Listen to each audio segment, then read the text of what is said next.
This Japanese-style tiny home presents a brilliant spatial concept by combining an open layout with built-in cabinetry, creating a seamless and efficient interior.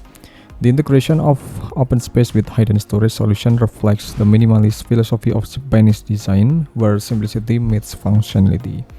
A standout feature of this layout is the centrally positioned bed, placed right in the middle of the home to ensure privacy and comfort without compromising the openness of the space. A sliding partition is used.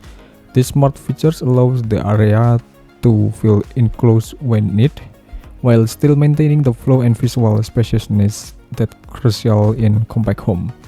What makes this design even more impressive is the thoughtful placement of built-in cabinets and wall-mounted storage.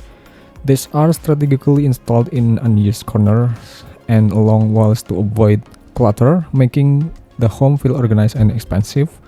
From floor to ceiling shelving to integrated wardrobe systems, every inch is optimized for storage without sacrificing aesthetic.